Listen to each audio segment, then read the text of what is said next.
A atmosfera em Outworld, em 2000, não era mais a mesma. O céu, permanentemente tingido por um crepúsculo púrpura, parecia vibrar com uma energia residual. Onde a magia negra antes reinava, agora pairava um silêncio antinatural. O despertar no deserto de Zara Kunglau. Ciro e Taja despertaram em um campo de cinzas frias. Seus corpos, outrora consumidos pela morte, sentiam o peso da vida novamente. A dor nos músculos, o batimento acelerado do coração, o frio cortante da noite.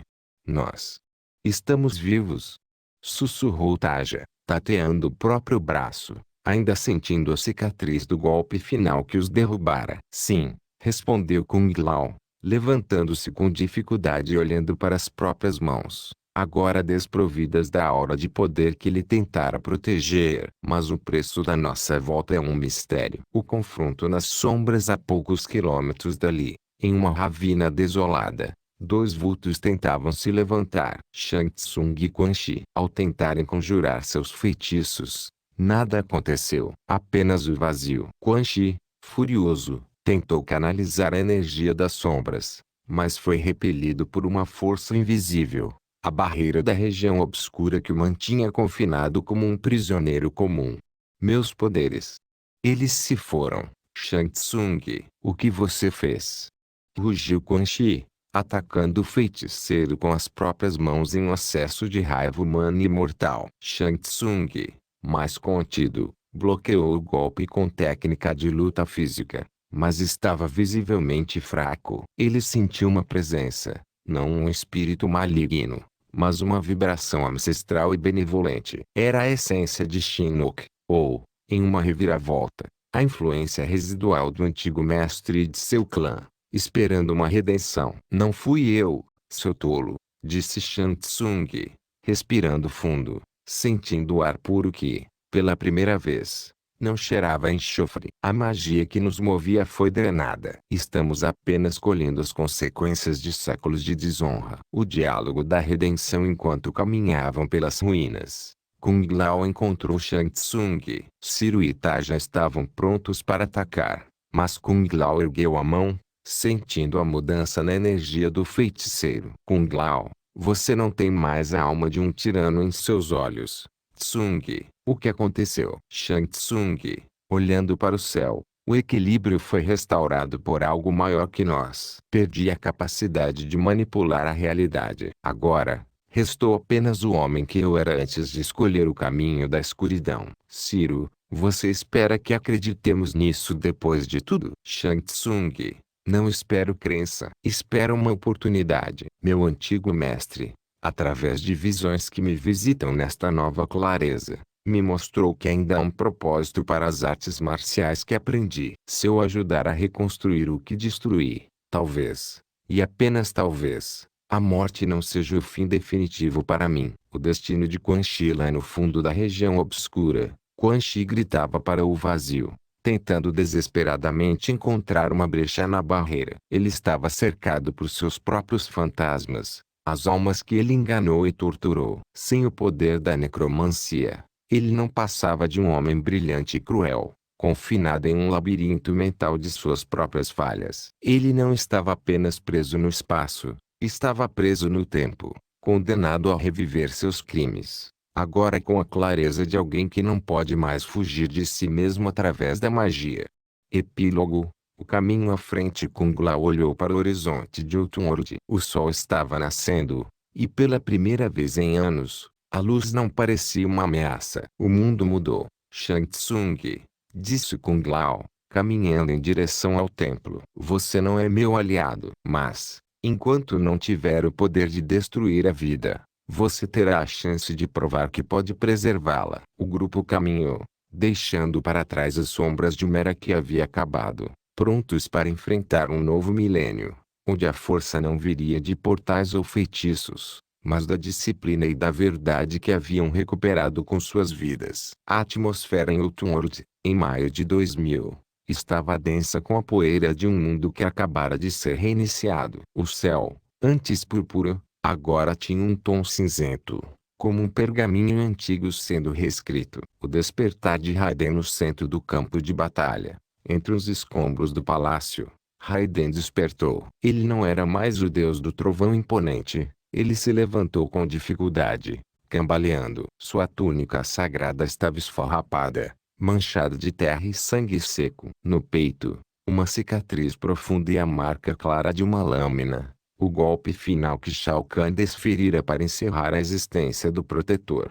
Ciro e Taja correram até ele, chocados ao verem o deus em um estado tão humano e vulnerável. Ciro: Raiden, como é possível? Você foi cortado pela espada de quem? Raiden, com a voz rouca, limpando o sangue do rosto. A morte é um conceito que os deuses antigos decidiram redefinir. Os Shadow Priests reinaram por um breve eclipse, drenando a realidade. Mas os deuses da nova era intervieram. Eles aprisionaram as trevas, mas o custo foi a nossa essência divina. Estamos presos neste plano, mortais novamente. O declínio de Shang Tsung e a ascensão do rival Shang Tsung estava de joelhos perto de uma fonte seca. Ele não se sentia mais como feiticeiro da corte. Sua mente estava estranhamente silenciosa. Não havia mais sussurros de almas ou o peso da magia negra. Ele agora atendia pelo nome que usava antes da corrupção: Tsung. Ele era um homem, um artista marcial, nada mais. Enquanto isso, nos corredores subterrâneos, uma figura se movia com uma elegância letal. Vailen, um guerreiro escolhido pelos novos decretos do destino para ocupar o vácuo de poder deixado por Shang Tsung. Vailen não usava magias de truque. Ele dominava a energia vital bruta com uma precisão que fazia as habilidades de Shang Tsung parecerem infantis. Vailen desceu até a região obscura onde Quan Chi estava detido. Ele não veio para matar o feiticeiro, mas para libertá-lo. Vailen, Quan Chi, a teoria que você construiu sobre as almas ainda é valiosa. Preciso da sua mente implacável para articular o plano. Juntos, não seremos servos de um imperador morto. Seremos os arquitetos desta nova era. Quan Chi, com um sorriso frio: você é astuto, Vailen. O antigo Tsang era um amador. Se você quer o poder real, precisa que eu conecte sua vontade à essência das sombras que os deuses esqueceram de selar. O retorno dos legados. Enquanto isso, a influência de Vailen e a aliança com Quan Chi começaram a distorcer a realidade, trazendo de volta aqueles que a morte havia reclamado. Em um clarão de energia estática, as figuras começaram a se materializar em Outworld: Kitana, Milena, Reptile, Scorpion, Nob Saibot, Rain e Reiko. Eles retornaram com a memória intacta, mas desorientados pela ausência da magia que os sustentava. O destino de Shao Kahn. Shao Kahn não estava morto, mas estava reduzido a uma sombra de si mesmo. Sem seus poderes de imperador e sem o exército de almas, ele estava escondido nos níveis mais baixos de Outworld, observando com fúria crescente como seus generais ressuscitados agora juravam lealdade a um novo mestre, Vailen. Raiden, observando a movimentação de longe com Ciro e Taja, sentiu o peso do novo cenário. Taja: o que faremos agora, Raiden? Eles voltaram todos. A guerra começou novamente. Raiden: não é a mesma guerra, Taja. O tabuleiro mudou. Shang Tsung é apenas um homem que busca a redenção com seu antigo mestre, mas os novos jogadores, eles não jogam com magia. Eles jogam com o destino. A realidade em Outworld, em maio de 2000, parecia um espelho quebrado, mas, de repente, o tempo parou. Raiden, com os olhos brilhando com uma sabedoria milenária e melancólica, estendeu os braços. Subitamente, ele, Ciro, Taja e Kung Lao flutuaram, elevando-se acima das nuvens tóxicas. Do alto, Raiden projetou uma visão panorâmica: o solo calcinado, as cidades em ruínas e a cicatriz na crosta do planeta, tudo fruto da tirania de Shao Kahn. Raiden, observem. O caos não foi um acidente, foi uma purga. A destruição que Kahn causou era necessária para quebrar as correntes da velha magia. Uma nova energia está fluindo pelas veias deste mundo. Ele está escondido, isolado como um animal acuado, mas seu tempo como Senhor Absoluto acabou. Raiden trouxe de volta ao solo. Enquanto Shang Tsung, agora apenas Tsung, caminhava solitário pelas sombras, ainda mantendo sua arrogância ferida e recusando qualquer auxílio, Kreia e Vorpax observavam das margens, tecendo silenciosamente os planos para reconstruir sua colmeia em segredo, longe da vista dos outros.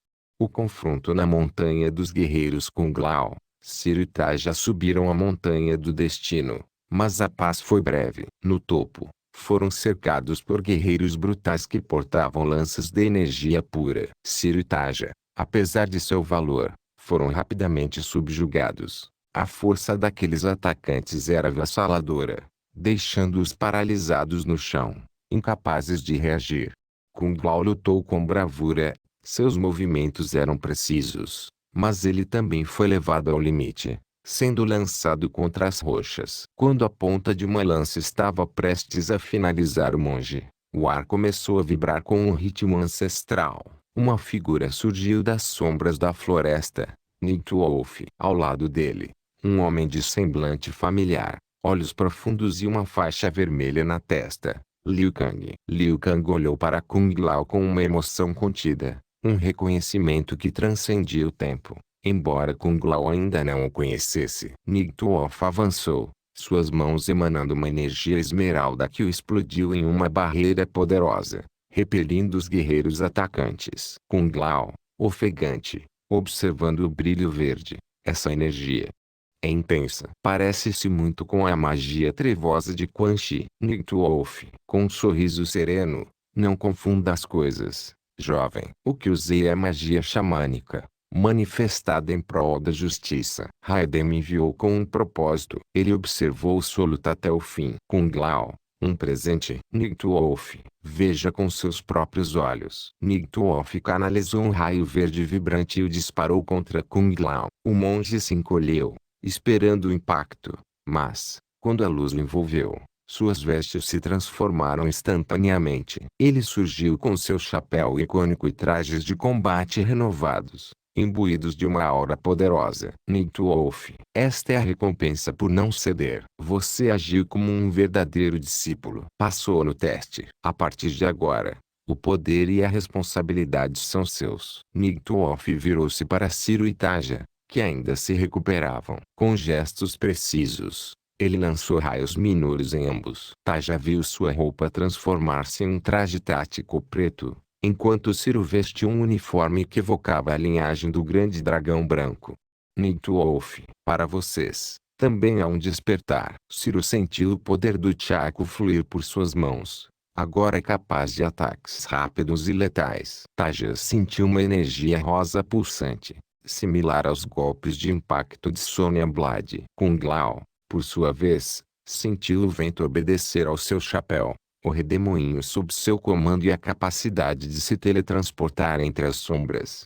Liu Kang, usando sua faixa vermelha, deu um passo à frente. Ele observava Kung Lao com um brilho de esperança nos olhos, em total silêncio, permitindo que a nova energia de seu companheiro de destino ressoasse naquele momento decisivo. A era dos feiticeiros havia passado. A era dos novos guerreiros acabara de começar.